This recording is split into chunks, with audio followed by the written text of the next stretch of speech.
Hello dear students.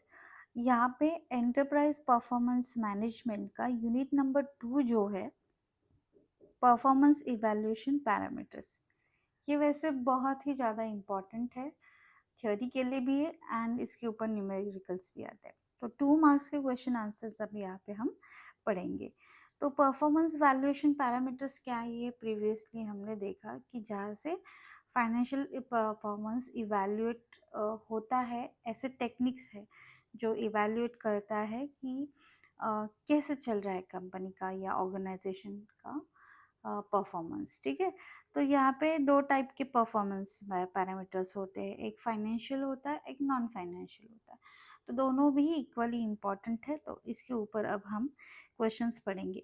अब इस पूरे टॉपिक में जो ज़्यादा इम्पॉर्टेंट है वही हम यहाँ पे देखने वाले हैं। ठीक है, वैसे पढ़ने के बहुत सारी चीज़ें हैं यहाँ पे, लेकिन हम वही क्वेश्चंस को यहाँ पे फोकस करेंगे जो ज़्यादा इम्पॉर्टेंट है। ठीक है, तो यहाँ पे पूरा proper non financial performance measure जो है वो पढ़ेंगे। अब देखो, नॉन क्वेश्चन है, question number 1, what are non financial parameters या परफॉर्मेंस मेजर्स। ठीक है, तो वो क्या है देखेंगे।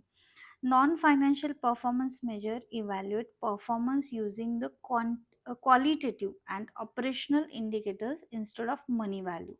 तो इसमें जो इवैल्यूएट होता है परफॉर्मेंस, उसमें जो नहीं होती है, quantitative and operational indicator use करके इवैल्यूएट किया जाता है परफॉर्मेंस को। So this measures focus on customer satisfaction, ठीक है, quality, innovation and employee performance. तो ये जो मेजर्स है वो क्या फोकस करते हैं, जो एक्चुअल में रियल लाइफ में भी बहुत ज़्यादा इम्पॉर्टेंट है, कि कस्टमर का सेटिस्फैक्शन हो रहा है या नहीं, क्वालिटी इनोवेशन हो रहा है या नहीं, मतलब हम जो प्रोडक्ट दे रहे हैं, कंपनी जो प्रोडक्ट प्रोवाइड कर रही है उसका क्वालिटी इनोवेशन हो रहा है या नहीं, एंड एम्प्लॉय का परफॉर्मेंस कैसे है रिलेटेड टू दिस। इन सभी मेजर के ऊपर फोकस करता है non financial performance measure. So they help in assessing long-term sustainability and future performance of the organization. तो ये किसके ऊपर ये हेल्प किस लिए होता है कि long term sustainability and future performance of the organisation को असेस करने के लिए ये इसका हेल्प होता है। ठीक है, अब why are non financial performance measures important, क्यों इम्पॉर्टेंट है। ठीक है,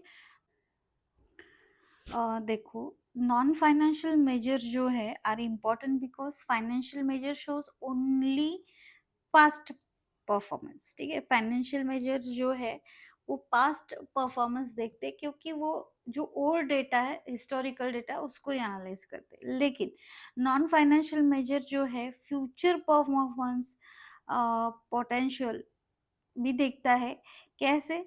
by focusing on quality, customer loyalty and internal process, जैसे कि एम्प्लॉय सेटिस्फैक्शन, उनका work quality and all, everything it covers. ठीक है, so they support strategic decision making and continuous improvement.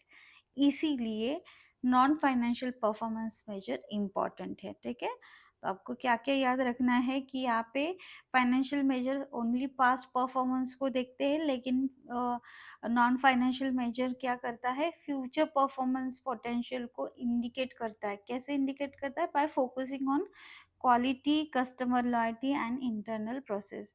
सो ये डिसीजन मेकिंग के लिए, स्ट्रैटेजिक डिसीजन मेकिंग के लिए भी सपोर्ट करता है एंड कंटिन्यूअस इम्प्रूवमेंट के लिए भी सपोर्ट करता है। ठीक है, नेक्स्ट है what is balance score card. बहुत ही इंपॉर्टेंट टर्म है, तो इसको आपको अच्छे से पढ़ना है और आगे इसको डिटेल में भी पढ़ना है, क्योंकि ये 5 मार्क्स के लिए भी बहुत ज़्यादा इंपॉर्टेंट है। ठीक है, so balance score card is a strategic performance management tool that combines financial and non-financial measures. It evaluates performance from 4 perspectives: financial, customer, internal business process and learning and growth. इन चारों perspective से performance को evaluate करता है balance score card. ठीक है, तो in short ये एक स्ट्रैटेजिक परफॉर्मेंस मैनेजमेंट टूल है, जहाँ पे financial and non financial measure दोनों का कॉम्बिनेशन है। ठीक है। तो ये बहुत ही ज़्यादा इम्पोर्टेंट है और इसके 4 पर्सपेक्टिव को भी याद रखो कि financial, customer, business process, internal business process and learning and growth. इन चारों पर्सपेक्टिव से मेजर करता है परफॉर्मेंस को।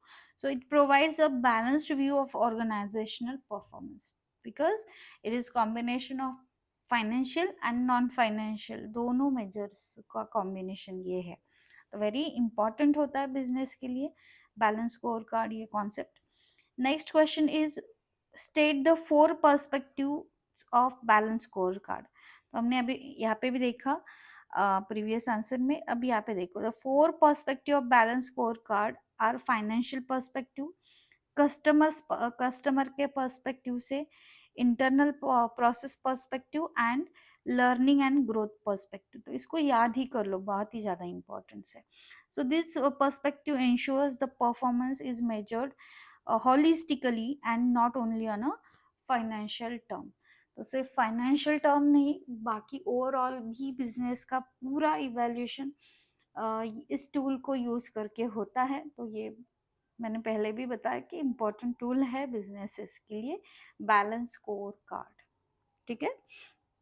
नेक्स्ट जो क्वेश्चन है, क्वेश्चन नंबर 5, इसको आपको 5 एंड 10 मार्क्स के लिए भी एक्सप्लेन करके या प्रिपेयर करके रखना है अलॉन्ग विद इसकी डायग्राम एंड ऑल। तो मैलकॉम बाल्ड्रिज परफॉर्मेंस एक्सलेंस फ्रेमवर्क बहुत ही फेमस है और ये मार्केटिंग वालों के लिए, एचआर मतलब सभी को ये पता होना चाहिए। ठीक है।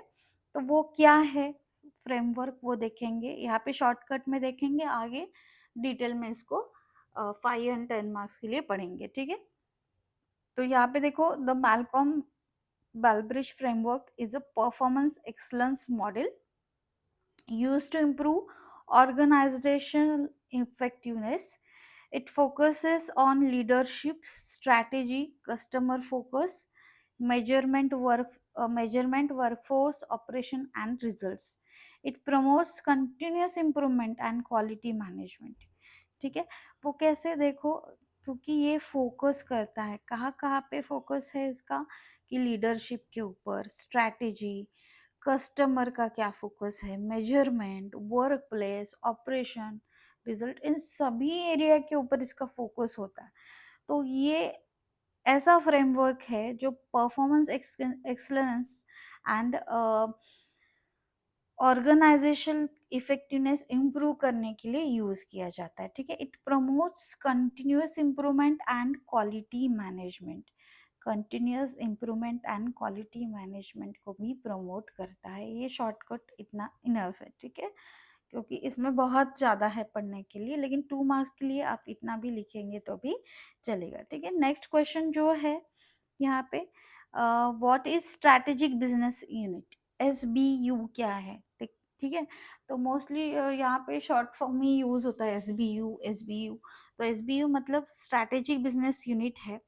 तो वो क्या है, देखो यहाँ पे, strategic business unit is an independent division of an organisation with its own objectives, competitors, and strategy. Each SBU is evaluated separately for performance.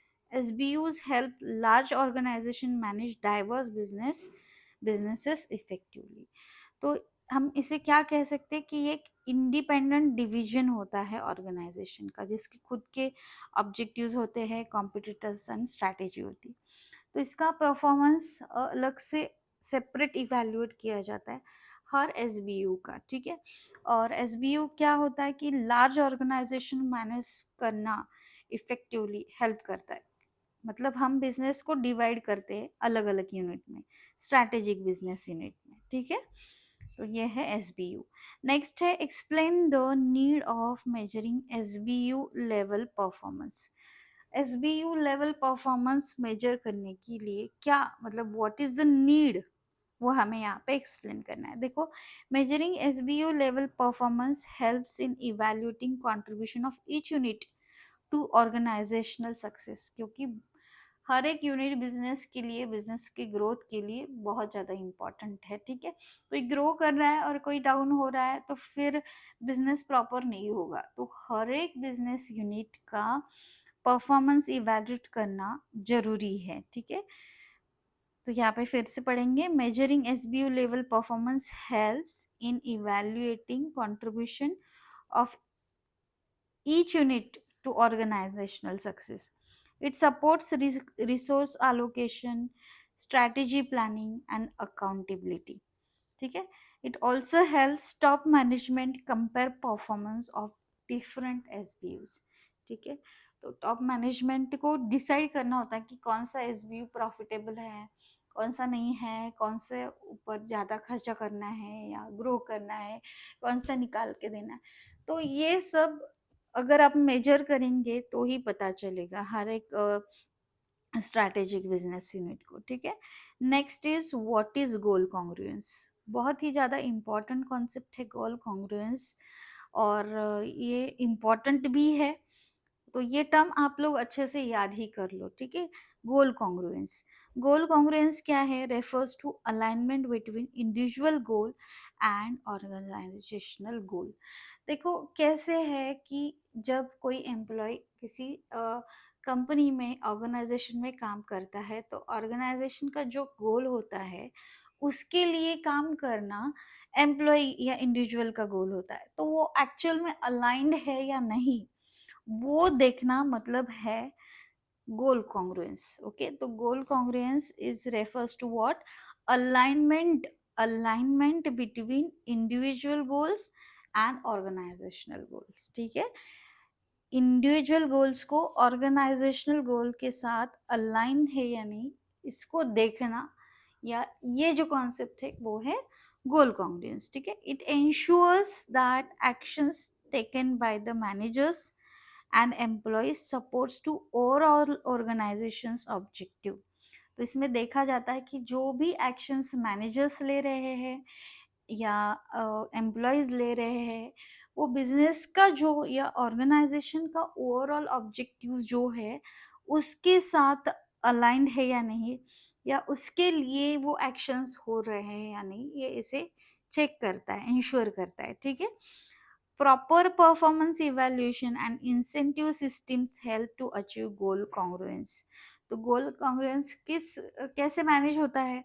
देखो, एम्प्लॉय को मोटिवेट करना बिजनेस के गोल के लिए, और उनको अलाइन करना एम्प्लॉयज गोल को बिजनेस के गोल के साथ, ये तभी हो जाता है जब हम प्रॉपर परफॉर्मेंस इवैल्यूएशन करें एंड प्रॉपर इंसेंटिव वर्क के लिए सिस्टम अलोकेट करे, तो ही ये गोल कॉन्ग्रुएंस अचीव हो पाता है. ठीक है. सो ये इम्पॉर्टेंट पॉइंट है. Next is what is transfer pricing. Yes, EPM का ये सबसे इम्पॉर्टेंट पार्ट है, और इसमें केस स्टडीज या इसके ऊपर न्यूमेरिकल्स भी आते हैं ट्रांसफर प्राइसिंग के ऊपर. ठीक है. अब थोड़ा सिलेबस चेंज हो गया है, तो न्यूमेरिकल्स और भी हम और टाइप्स में भी करेंगे. ठीक है. ट्रांसफर प्राइसिंग जो है refers to the price charged to for goods or services transferred between the division of the same organization. ठीक है. तो यहाँ पे ऑर्गेनाइजेशन है और उसके दो यूनिट्स है. तो ये फर्स्ट यूनिट सेकेंड यूनिट को जो भी मटेरियल इन्होंने प्रोड्यूस किया है, instead of selling outside market, वो अपने ही ऑर्गेनाइजेशन के नेक्स्ट यूनिट को देगा. तो ये जो फर्स्ट यूनिट है वो सेकेंड यूनिट को जो प्राइस चार्ज कर रहा है for the goods and service, okay, उसको ट्रांसफर प्राइसिंग कहते हैं. अब आप कहेंगे मैम बाहर सेल किया और अंदर सेल किया. देखो, बाहर सेल किया तो हम उसे सेल्स कहते हैं, लेकिन एक यूनिट बिजनेस का एक यूनिट दूसरे यूनिट को जब सोल्ड करता है, तो इन दैट केस उसे ट्रांसफर प्राइसिंग कहते हैं. ठीक है. और बाहर सोल्ड किया तो फिर उसे ऑब्वियसली सेलिंग प्राइस कहेंगे. ठीक है. तो selling price and transfer price दो अलग चीजें हैं. हम जो भी प्रोड्यूस करते हैं बाहर, आउटसाइड द बिजनेस, हमने आउटसाइड द ऑर्गेनाइजेशन अगर दिया है, तो उसे हम क्या कहेंगे? सेलिंग प्राइस कहेंगे. लेकिन transfer price is refers to the price charge for goods and services, okay, transferred between division of the same organisation. ये इंपॉर्टेंट पॉइंट है. ओके. तो ये 100% आपको ये करके ही रखना है. It is use to evaluate divisional performance and support internal decision making. Proper transfer pricing ensures fairness and efficiency. मतलब देखो, बिजनेस टू बिजनेस ही ट्रांसफर हुआ है और दोनों यूनिट को फायदा हो रहा है, तो बाहर का मार्केट एक्सप्लोर करने की जरूरत नहीं है, ठीक है। तो अगर फेयर ट्रांसफर प्राइसिंग है, प्रॉपर ट्रांसफर प्राइसिंग है, तो फेयरनेस एंड इफिशियंसी दोनों भी यहाँ पे इंश्योर होता है, ठीक है। तो it is use to evaluate divisional performance and support internal decision making, ठीक है। इंटरनल डिसीजन के लिए प्लस डिविजनल परफॉर्मेंस परफॉर्मेंस के लिए इवेल्युएट करने के लिए ये ट्रांसफर प्राइसिंग यूज किया जाता है, ठीक है। सो बहुत ही इंपॉर्टेंट टर्म है। उसके ऑब्जेक्टिव्स यहाँ पे देखेंगे, state the objectives of transfer pricing. अगर 2 मार्क्स के लिए आया तो इतना एक्सप्लेनेशन काफी है। The objective of transfer pricing are fair performance evaluation of division, cost control करना, goal congruence and managerial motivation. Okay, तो ये 4 ऑब्जेक्टिव्स है। क्या क्या है? Evaluation of division, cost control करना, goal congruence and managerial motivation. It also helps in making correct make or buy and investment decisions, ठीक है। मेक करेक्ट मेक और बाय। तो ट्रांसफर प्राइसिंग क्या होता है कि देखो, अब ये जो यूनिट है जो अब हमारे ही ऑर्गेनाइजेशन से खरीद रहा है, वो भी देखता है कि हमें यहाँ से ओके है या हम बाहर से लेंगे तो ओके है, कि खुद बनाए या बाहर से ले ले। ट्रांसफर प्राइसिंग के ऊपर ये डिसीजन डिसाइड होता है, ठीक है। तो ये एक इम्पॉर्टेंट इन्वेस्टमेंट डिसीजन है जहाँ पे करेक्ट डिसीजन मेकिंग के लिए हेल्प होता है ऑर्गेनाइजेशन के। नेक्स्ट है what are the methods of transfer pricing. Transfer pricing के क्या क्या मेथड्स है? तो देखो, मेन मेथड जो है वो cost based pricing, market price based pricing and negotiated transfer pricing, तीनों इंपॉर्टेंट मेथड है, ठीक है। Selection of method depends upon organisational structure and availability of market price. Market price को भी चेक किया जाता है, उसके ऊपर डिसाइड होता है, या जो भी ऑर्गेनाइजेशनल स्ट्रक्चर है उसके ऊपर मेथड ऑफ सिलेक्शन होता है। तो याद रखो, cost based, market price based pricing and negotiated transfer pricing, ये 3 इंपॉर्टेंट ट्रांसफर प्राइसिंग मेथड यहाँ पे है। Next question is what is negotiated transfer pricing. अब निगोशिएशन का हमें मीनिंग तो पता ही है, निगोशिएट करना प्राइस को। तो यहाँ पे देखो, negotiated transfer pricing is a method where transfer price is decided through mutual agreement between buying and selling division. Okay, दोनों में एक म्यूचुअल एग्रीमेंट होता है, जो भी बाय कर रहा है या जो भी सेल कर रहा है, इन दोनों डिविजन्स में एक एग्रीमेंट होता है। जहाँ पे देखो, negotiate transfer pricing is method, it's a method where transfer pricing is decided through mutual agreement and it provides flexibility, autonomy to the manager. However, it leads to conflicts and delay भी हो सकता है negotiate करना, क्योंकि अगर feel ऐसे आया कि बाहर बेचेंगे तो अच्छा है, ज़्यादा प्रॉफिट हमारा यूनिट बना पाएगा, या अगर सेकेंड यूनिट ऐसे सोचता है कि हमें बाहर से ज़्यादा सस्ता मिलेगा, instead of buying itself from the other unit of the same organisation, तो it will leads to yes conflict भी हो सकता है, डिले भी हो सकता है, क्योंकि अपने अपने में तो फिर हम टाइम थोड़ा मांग भी लेते हैं और टाइम का इशू भी हो जाता है, तो वो भी प्रॉब्लम क्रिएट हो सकता है by using negotiated transfer pricing. Then cost based transfer pricing क्या है? तो कॉस्ट बेस्ड ट्रांसफर प्राइसिंग में इट यूजेस प्रोडक्शन कॉस्ट, की वो जो डिपार्टमेंट जो ट्रांसफर कर रहा है वो एटलीस्ट ये तो कहेगा कि हमें इतना इतना खर्चा हुआ है, हमारी प्रोडक्शन कॉस्ट इतनी आई है, तो I will transfer you by my production cost. Okay, इतना तो होता ही है। So it includes full cost and और वेरिएबल कॉस्ट, दोनों भी इंक्लूड होते हैं। This method is simple but may not encourage efficiency and profitability, क्योंकि देखो, हर एक यूनिट को प्रॉफिट चाहिए। अब ये जो पहला यूनिट है वो दूसरे यूनिट को जितना प्रोडक्शन का खर्चा है उतने में ही चार्ज करेगा, तो फर्स्ट यूनिट के लिए प्रॉफिट तो कुछ बनेगा नहीं, तो इनको कोई मोटिवेशन नहीं रहेगा कि प्रॉफिट प्रॉफिट ही नहीं मिल रहा है तो एनकरेजमेंट भी नहीं आएगी। तो ये जो मेथड है ये ज़्यादा वर्कआउट नहीं होता है। Mostly cost plus profit based method है ना वो यूज़ होता है। क्योंकि यस, सिर्फ कॉस्ट नहीं प्रॉफिट भी इंक्लूड करके सामने वाले यूनिट को चार्ज करना वो होता है cost plus profit based transfer pricing, जो सबके लिए फिजिबल होता है। 99% तो यही मेथड यूज होता है, ठीक है। तो इसको अच्छे से याद रखो। All questions are very very important. इसको सबको आपको प्रिपेयर करना है, कोई भी क्वेश्चन को आपको स्किप नहीं करना है, ठीक है। चलो, thank you for watching and see you soon with the next useful video.